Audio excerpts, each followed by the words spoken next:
বাংলাদেশের সর্বশেষ আপডেট সংবাদে আপনাকে সুস্বাগতম। আমাদের চ্যানেলের নতুন দর্শক হয়ে থাকলে চ্যানেলটিকে সাবস্ক্রাইব করুন। প্রথমেই জানিয়ে দিচ্ছি সংবাদ শিরোনাম, এরপর জানাবো বিস্তারিত। প্রথমেই জানিয়ে দিব জিয়াউর রহমানকে নিয়ে মন্তব্য, বিচারপতিকে ডিম ছুঁড়ে মারলেন আইনজীবী।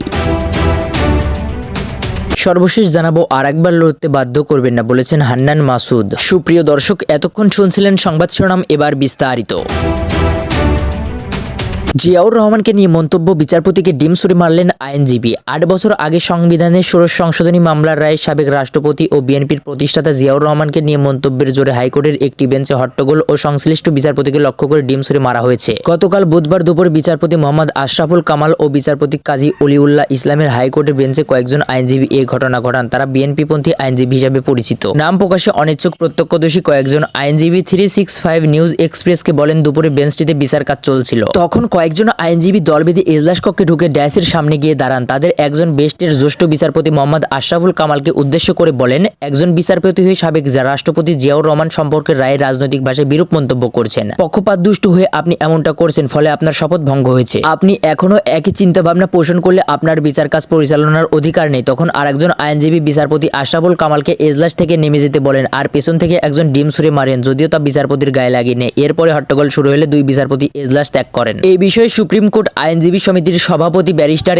এম মাহবুবুল উদ্দিন খোকন রাজনীতির বিএনপির সঙ্গে বেশ যুক্ত কয়েকজন জ্যেষ্ঠ আইনজীবীকে ফোন করা হলেও তারা ফোন ধরেননি। এই বিষয়ে সুপ্রিম কোর্ট প্রশাসন অবগত কিনা তা জানতে রেজিস্ট্রার জেনারেল আজিজ উদ্দিন ভুইয়াকে ফোন করলে তিনিও ফোন ধরেননি। সুপ্রিম কোর্টের বিচারকদের অপসারণের ক্ষমতা সংশোধনের হাতে ফিরিয়ে দিতে 2014 সালের সংবিধানের 96 অনুচ্ছেদ সংশোধনের প্রস্তাব সংসদে পাশ হয়, যা ষোড়শ সংশোধনী হিসাবে পরিচিত। পরে সুপ্রিম কোর্টের 9 জন আইনজীবীর রিট আবেদনে হাইকোর্ট 2016 সালের 5 মে এই সংশোধনী অবৈধ ঘোষণা করেন। বিচারপতি মইনুল ইসলাম চৌধুরী, বিচারপতি কাজী রেজাউল হক ও বিচারপতি আশরাফুল কামালের সমন্বয়ে গঠিত হাইকোর্টের বিশেষ বেঞ্চের সংখ্যাগরিষ্ঠের মতে ভিত্তিতে ষোড়শ সংশোধনী অবৈধ ঘোষণা করেন। এই রায়ের পর্যবেক্ষণের বিচারপতি আশরাফুল কামাল বলেন, মেজর জেনারেল জিয়াউর রহমান বাকবাকুম করে ক্ষমতা নিয়ে নিলেন তথা রাষ্ট্রপতির পদ দখল করলেন। একবারও ভাবলেন না তিনি একজন সরকারি কর্মচারী হয়ে কিভাবে তিনি আর্মির রুলস ভঙ্গ করেন। ভাবলেন না তার শপথের কথা। ভাবলেন না তিনি দেশকে রক্ষা করতে প্রয়োজনীয় মৃত্যুবরণ করতে শপথ নিয়েছিলেন। ভাবলেন না তিনি তার ব্যর্থ হয়েছিলেন তার নির্বাচনকে রাষ্ট্রপতি রক্ষা করতে। ভাবলেন না তিনি এবং তারা ব্যর্থ হয়েছে জাতীয় চার নেতাকে রক্ষা করতে। জনগণ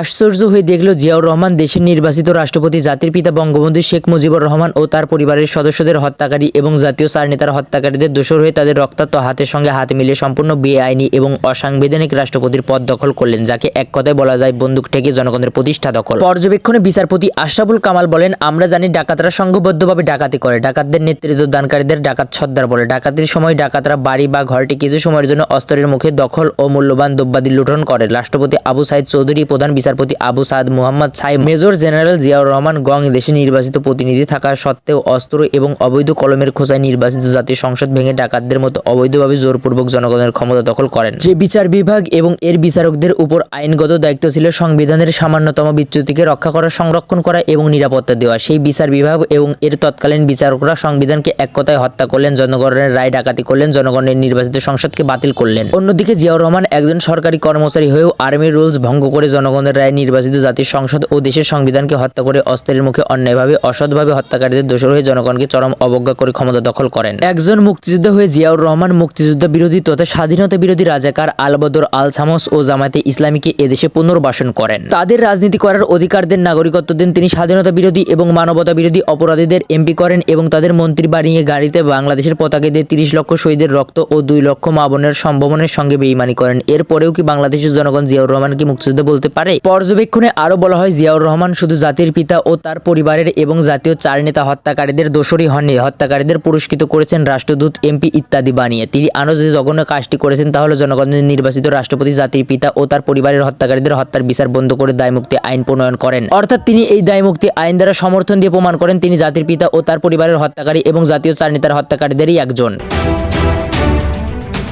আরেকবার লড়তে বাধ্য করবেন না, হান্নান মাসুদ বলেছেন। মৃত্যুর ভয় নেই, আরেকবার লড়তে বাধ্য করবেন না বলে হুঁশিয়ারি দিয়েছেন বৈষম্য বিরোধী ছাত্র আন্দোলনের মুখ্য সংগঠক আব্দুল হান্নান মাসুদ। বুধবার বিকেলে রাজধানীতে এক কর্মসূচিতে একথা বলেছেন তিনি। চট্টগ্রামের সংঘর্ষে নিহত আইনজীবী সাইফুল ইসলাম ওরফে আলিফের জন্য দোয়া ও সম্প্রীতির ডাক দিয়ে বিকালে কেন্দ্রীয় শহীদ মিনারে সমাবেশ করে বৈষম্য বিরোধী ছাত্র আন্দোলন। সেখানে মাসুদ বলেন, বাংলাদেশে 1000 বছর ধরে সাম্প্রদায়িক সম্প্রীতির সঙ্গে মানুষ বসবাস করে এসেছে। এই সঙ্গে একজনকে যদি হত্যা করে কেউ ভেবে থাকে হিন্দু, মুসলিম, বৌদ্ধ, খ্রিস্টান সবাইকে মুখোমুখি দাঁড় করা হবে তা তাদের দুঃস্বপ্নে পরিণত হবে। যেখানে সন্ত্রাসী ছাত্রলীগকে দেখা যাবে সেখানে গণপিটুনি দিয়ে পুলিশের সোরপোত করা হবে। গত পরশু এই সিদ্ধান্ত হয়েছে জানিয়ে হান্নান মাসুদ বলেন, আমরা এতদিন ধৈর্য ধরেছি আইন শৃঙ্খলা রক্ষাকারী বাহিনী সন্ত্রাসী ছাত্রলীগ ও মুজিববাদী আওয়ামী লীগের সন্ত্রাসীদের গ্রেপ্তার করবে, কিন্তু আমরা ধৈর্য হারা হয়েছি, আর ধৈর্য ধরা হবে না। ইসকন মানে সনাতনী নয়, একথা উল্লেখ করে সমাবেশে বৈষম্য বিরোধী ছাত্র আন্দোলনের এই নেতা বলেন, ইসকনের উগ্রতাবাদী আইনজীবী সাইফুল ইসলামকে হত্যা করেছে চিন্ময় কৃষ্ণ দাসের বাংলাদেশে সম্মিলিত সনাতনী জাগরণ জোটপাত্রের মুখপাত্র। প্রতিটি কর্মসূচিকে সনাতনের কর্মসূচি বলে গণমাধ্যমে প্রচার করা হয়েছে।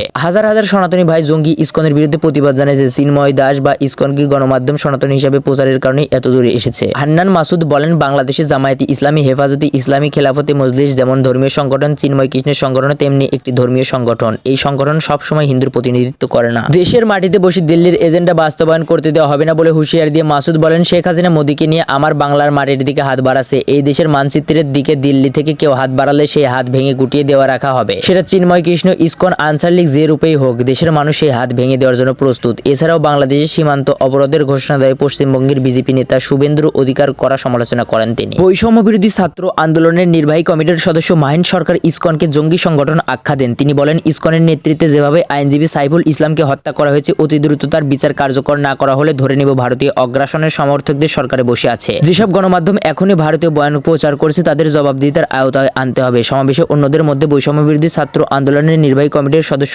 আহনাফ সাইদ খান, নুসরাত তাবাসুম, সিনথিয়া জাহিন, আয়েশা ইব্রাহিম, নীরব, আসাদ বিন রনি, রফিকুল ইসলাম আইন সহ অনেকে বক্তব্য দেন। সমাবেশের শেষে শহীদ মিনারে নিহত আইনজীবী সাইফুল ইসলামের জন্য মোনাজাত করা হয়।